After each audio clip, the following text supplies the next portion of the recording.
Hello viewers, how are you? So I'm again back with another video.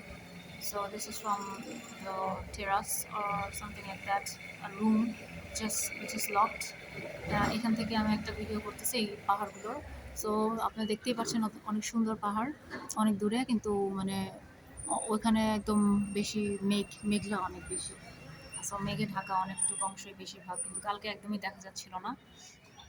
So আজকে বৃষ্টি নাই তেমন একটা, কিন্তু মানে পাহাড় এরকম দেখা যাচ্ছে, কিন্তু কালকে মনে হচ্ছিল যে এটা কখনো এক্সিস্টই করে নাই। সো সো এটা মানে আমার এই জায়গাটা দেখে খুবই ভালোই লাগতেছে, অন্যরকম পরিবেশ মনে হচ্ছে যে মানে ইউরোপের কোনো জায়গা অথবা স্পেন বা কোনো একটা জায়গা হবে এরকম মনে হচ্ছে। তো সেজন্যই আমি এই জায়গাটা একটু ভিডিও করছি।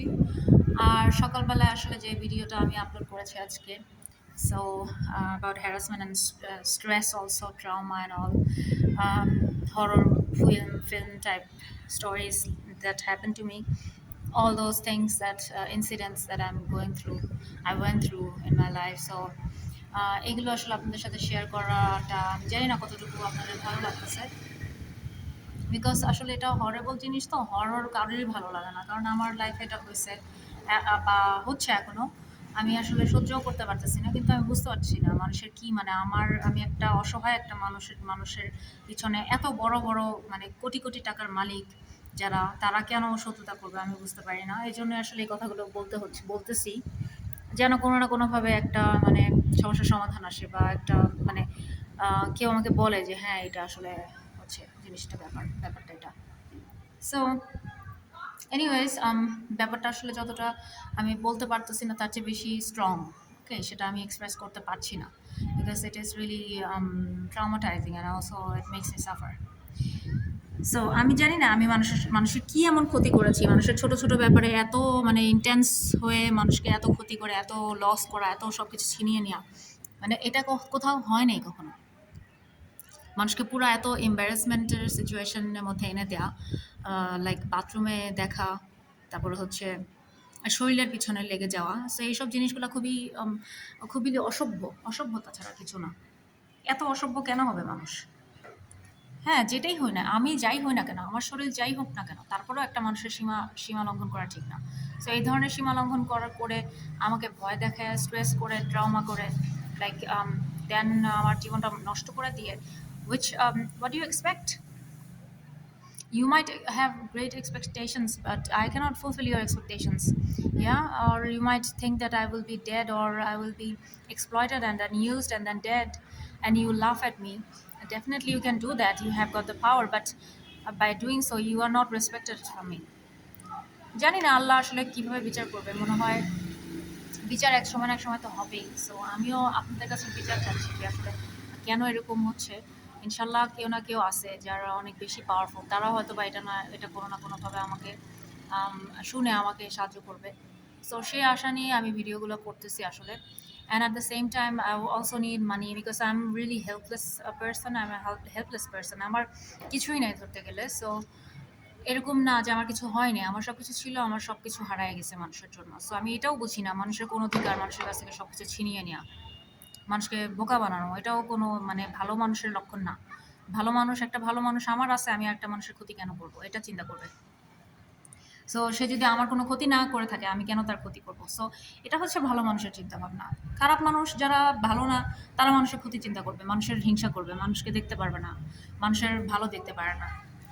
যেটা বলছিলাম, আমি জেলাসির উপরে একটা ভিডিও করেছি, on the topic of jealousy, যে মানুষের সবারই হিংসা হয়, কিন্তু হিংসা এমন পর্যায়ে চলে যায় যে আমার হিংসার জন্য আমি মানুষকে একদম বরবাদ করে দিই। এটা কি ধরনের হিংসা?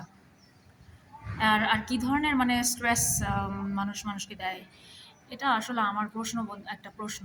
জানি না এটা কিভাবে তারা অ্যাড্রেস করে জিনিসটা তাদের সাইকোলজি নিয়ে, বিকজ এটা সাইকোলজিক্যাল ব্যাপার অলসো, যে আমি একটা মানুষকে পছন্দ করি না, বলতেছিও ডাইরেক্টলি যে আপনি আমার সাথে কথা বলবেন না, আমার সাথে মিশবেন না, তারপরেও কেন আপনি জোর জবরদস্তি আমার সাথে মিশবেন, কথা বলবেন, জিন দিয়ে হোক যেটাই হোক, আপনার এক্সিস্টেন্স আমার লাইফে ওয়ান্টেড না, because you are harassing me. আপনি যে সমস্ত কথা বলেন আমার শরীরের একটা চেঞ্জ আনার জন্য, অথবা আমাকে মানসিকভাবে পাগল বানানোর জন্য, এটা আপনার রং ইন্টেনশন, যেটা খারাপ, সেটা আমি অ্যাপ্রিশিয়েট করতে পারতেছি না। আপনি একটা ক্রিমিনাল, আমার চোখে আপনার ক্রিমিনাল, আর কিছুই না। তো ক্রিমিনালদের যে শাস্তি হওয়া উচিত সেটাই হওয়া উচিত।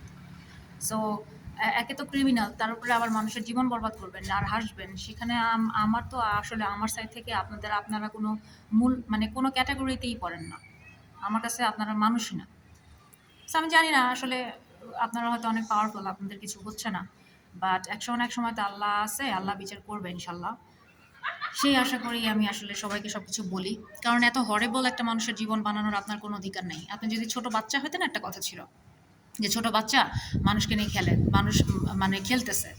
আর আমিও কোনো ছোট পুতুল না যে একটা পুতুল ছোট বাচ্চার মতো খেললাম। So I think you should be really careful about what you do to others.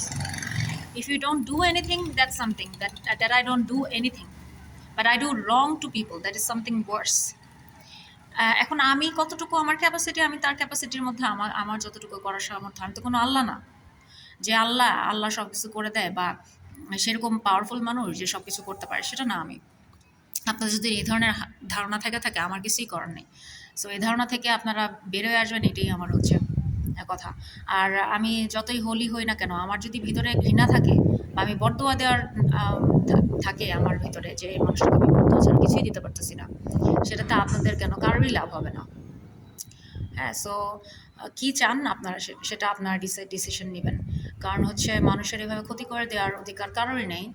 আমারও নাই, আপনারও নাই, কারোরই ক্ষতি করার কোনো অধিকার নাই।